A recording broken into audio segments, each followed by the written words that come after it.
Hi everybody. In my last class, I discussed up to the classification of different types of bases. Today I will start from preparation of bases. So first method is the direct combination of metals with oxygen. That is synthesis method.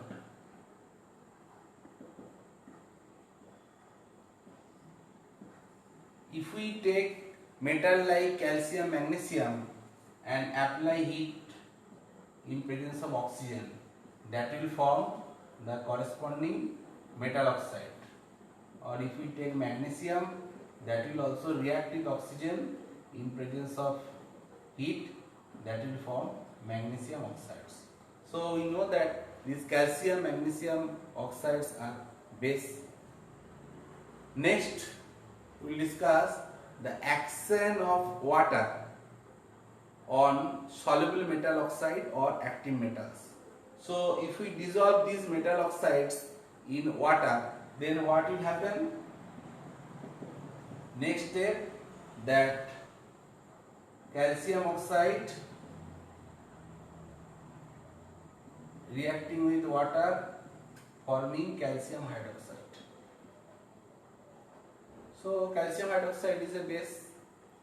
If we take only the metal like sodium, sodium will react with water because they are highly active and they react with water vigorously, and extreme amount of heat will evolve, and as hydrogen is produced in this reaction, so it can catch fire also. So that will produce sodium hydroxide plus hydrogen gas. Now we have to balance it. We give twice. If we take sodium oxide, this is also metal oxide. You know that metal oxides are basic in nature. That will again react with water to form sodium hydroxide.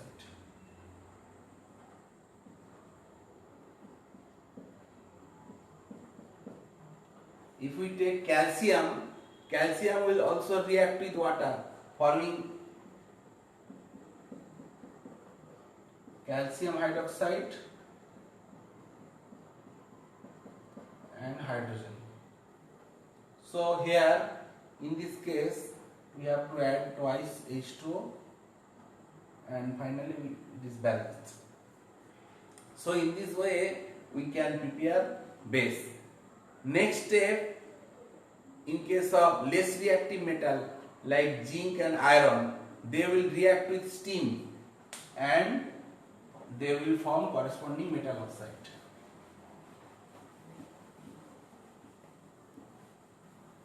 If we take zinc, they will react with steam, that will produce the corresponding oxide plus hydrogen. If we take iron, that will also react with steam, that will also produce Fe3O4 plus 4H2. So here we have to give 4 and here 3. So in this way we can prepare metal oxides which are basic in nature. Next we will discuss the reaction of water with ammonia. We know that ammonia will react with water to form a weak base, that is ammonium hydroxide. So ammonia will react with water to form a weak base, that is called ammonium hydroxide. It is a weak base. Next, precipitation of metal hydroxides. If we take any salt like ferrous chloride or ferric chloride, is a water soluble. If we add strong alkali like sodium hydroxide, that will produce ferrous hydroxide plus twice NaCl. If we take ferric chloride plus thrice NaOH, that will produce ferric hydroxide plus thrice NaCl. If we take any aluminium salt like AlCl3, that will also react with NaOH, forming aluminium hydroxide plus, these are insoluble, they will precipitate and it will form thrice NaCl. So in this way, by precipitation of metal hydroxide, we can prepare base. Another process we can show you that unstable carbonate, metal carbonate like copper carbonate, calcium carbonate, if we apply heat, then also we can produce the corresponding metal oxides which are basic in nature. If we take calcium carbonate and apply heat, that will produce calcium oxide plus carbon dioxide. So in this way also we can prepare the corresponding metal oxide that are bases. Next, if we take any nitrate salt, suppose we are taking lead nitrate, PbNO3 whole twice, and here also if we apply heat, that will also produce lead oxide plus nitrogen dioxide plus O2. If we want to balance it, that is twice, and here twice PbO, and nitrogen will be the 4 NO2 and O2. So in this way we take copper nitrate also, that will produce cupric oxide, oxygen and nitrogen dioxide. So in this way also we can prepare bases. Next we will discuss the properties of base. First we will discuss the taste of base. Now we know that generally bases are bitter in taste, and if we think about their touch, if we give our fingers or hand to any base, that will be slippery in touch. Now action of skin, maximum bases like caustic alkalis are corrosive because they react with oils and fats in the skin. Next we will discuss the indicator. Different types of acid base indicators are there. If we think about the red litmus will turn blue color in presence of base. Methyl orange from orange color to yellow color in base solution. If we think about phenolphthalein solution, it is colorless. In base it will become pink color. In case of universal indicator, it will turn violet in strong base. Now we will discuss the effect of electricity. Generally, alkalis are good conductor of electricity because of presence of free ions, like acid, also acid solution. Next we will discuss the action of acid.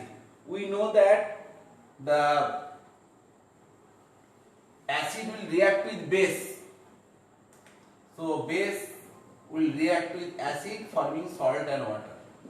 This is one kind of neutralization reaction. So here if we take NaOH, that will react with HCl, forming NaCl plus H2. So that is the action of acid with base. Next action is carbon dioxide. If we react any base, strong base like NaOH, potassium hydroxide with carbon dioxide, that will produce corresponding carbonate. So if I take twice NaOH, that will react with carbon dioxide gas, forming Na2CO3 plus H2.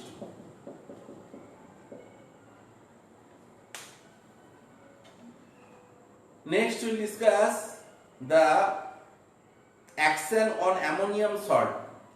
If we take any ammonium salt like ammonium chloride and apply heat with base like sodium hydroxide, that can produce ammonia gas.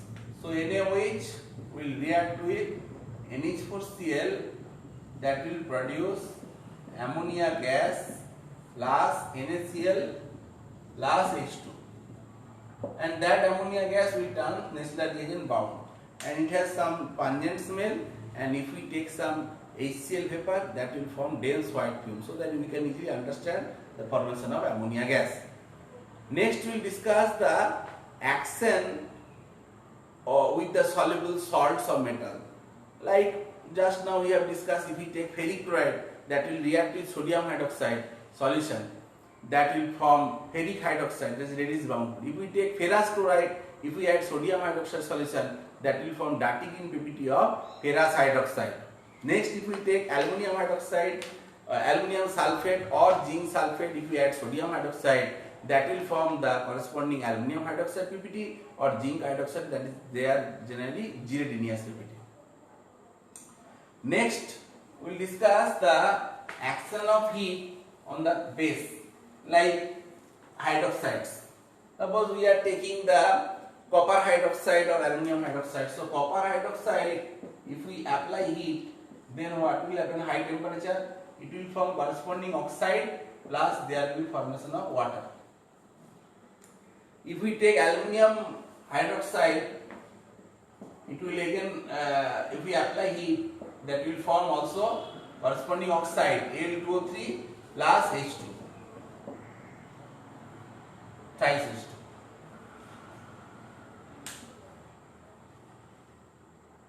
Next we will discuss the action with metal or metal oxides. If we take zinc, zinc will react with sodium hydroxide, that will form sodium zincate, Na2ZnO2 plus that will form hydrogen gas, twice NaH.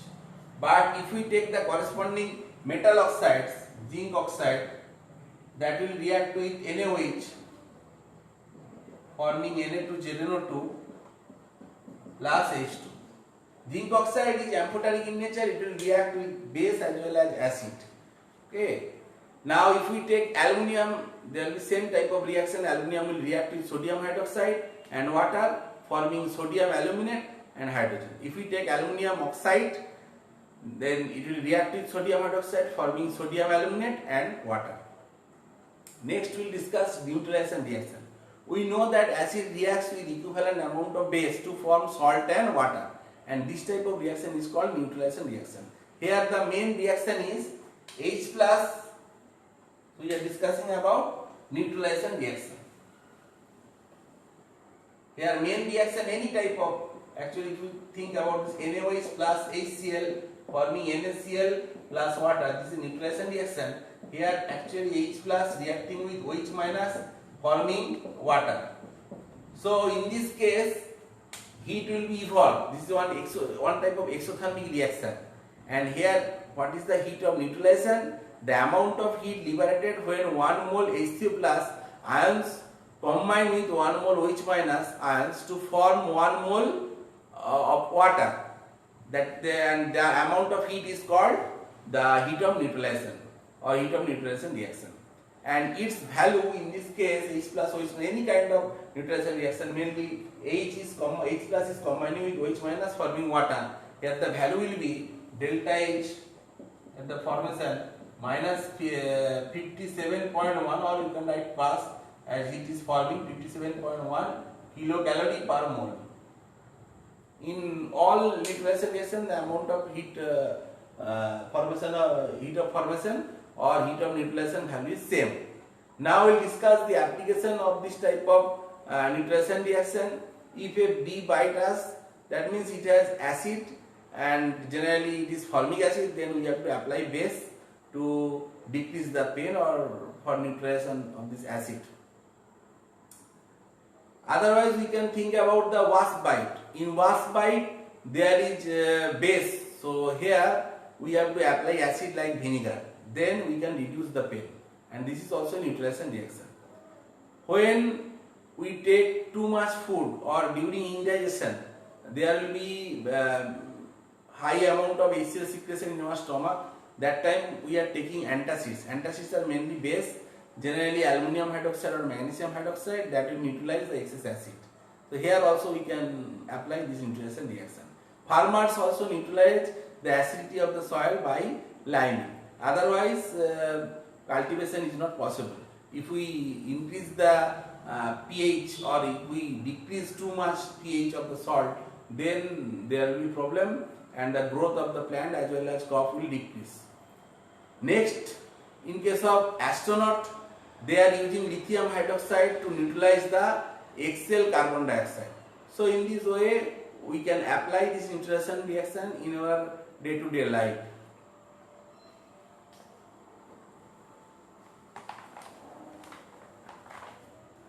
Next we will discuss the pH scale. Now what is pH scale? Actually P is the potential and H is the concentration of hydrogen. pH scale is a scale by which we can compare the strength of the acidity or basicity. In pure water there is equal number of H plus and OH minus ion. Actually pure water at 25 degrees centigrade it will dissociate very little amount of water will dissociate to form H plus and OH minus. But here concentration or number of H plus will be exactly equal to the number of OH minus. So we can say that concentration of H plus and OH minus is equal. Now if we think about the ionic product of water, that is concentration of H plus into concentration of OH minus at 25 degrees centigrade, that will be 10 to the power minus 14, and that is called Kw, that is called ionic product of water. Now if the concentration of H plus and concentration of OH minus they are equal, then its value will be 10 to the power minus 7. So from here our one scientist in the year of 1909, S. Sorensen, introduced a term pH, and he told that pH is equal to minus log 10 base concentration of H plus. So this is the mathematical formula of pH. So pH can be defined as the negative logarithm to the base 10 of the hydrogen ion concentration of solution expressed in moles per liter. Now here if we put the value, then we can easily understand. Suppose a acid solution concentration of H plus is 10 to the power minus 1. Concentration of H plus is 10 to the power minus 1. Then if we put the value, we will get pH is equal to 1. That means it is acidic in nature. So here we have to draw one scale. That scale is started from 0 and it ends up to the 14. So pH scale is 0 to 14 and it is the pH range at 25 degrees centigrade. Because why temperature is fixed? Because if we increase the temperature, the dissociation of water will increase, and if we decrease the temperature, dissociation of water will decrease. That is why the ionic product 10 to the power minus 14 value will change. That is why here temperature is fixed, that is 25 degrees centigrade. Now pH scale range is 0 to 14 and at the middle there is 7, and this 7 is the neutral. If we think about the pure water, okay, this is pH scale. If we think about the neutral pure water pH will be 7. Now if we increase the pH, then what will happen? It will become alkali. So from 7 to 14, this is alkali, and if we decrease the pH from 7 to 0, that is called acid. Now 1 and 2, these are strong acid. When pH is 1 and 2 or 3, and here 5 to 6.9, that will be the weak acid. Now 12 to 14, they are strong alkali,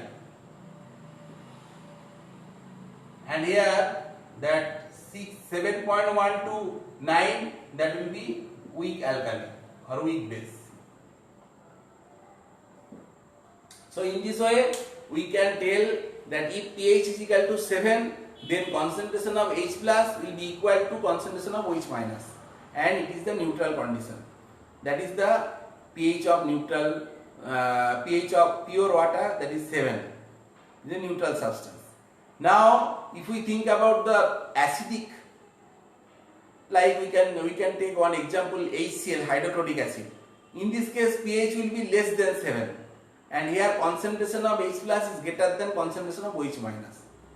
Now if we consider one base like sodium hydroxide, here pH will be greater than 7 and here concentration of H plus is less than concentration of H minus. That means concentration of H minus is higher compared to the H minus. That is why it is alkaline nature or basic nature. So in this way we can easily understand the concept of the pH. Next we will discuss universal indicator. What is universal indicator? It is a mixture of organic dyes or mixed indicators. It indicates the approximate value of pH or the acidic or alkaline solution by changing its color. Actually in different solution, different pH solution, it will show different color. So from there we can approximately tell the pH of the solution.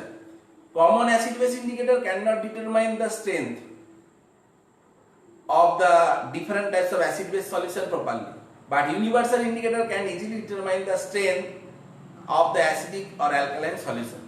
Now from this universal indicator solution we can prepare pH paper. pH paper are also used to determine the approximate pH value of different solution. pH paper is a paper and that you can dip into different types of solution and there will be one color matching chart. From that chart we can easily tell the approximate pH value of different solution. Now can we determine the pH accurately? Yes, one digital machine is there, that is called pH meter. Only pH meter can determine the pH accurately. Next we will discuss the importance of pH. Importance of pH, there are different areas where the pH is very much important, like agriculture. The pH of the soil is maintained properly. If it is not maintained properly, then the growth of the crop will be decreased. Next, food preservation. If we think about the mother dairy or dairy, then a change in the pH of milk from 6.6 or 6.5 indicates that the milk has turned sour. So here we have to maintain the pH of the milk, otherwise we have to throw it. Next, in different types of technology like biochemical or organic reaction are carried out under controlled pH. Now in case of medicine, whenever we are taking medicine or injection, definitely we have to maintain the pH of the blood. pH of human blood is 7.4 and pH values of urine blood are used to diagnose various diseases.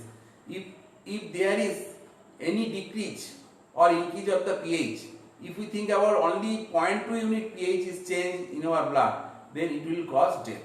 So we can, in this way we can easily understand the importance of pH, and today up to this, and next day we will discuss about salts. Thank you. Please stay at home and stay safe.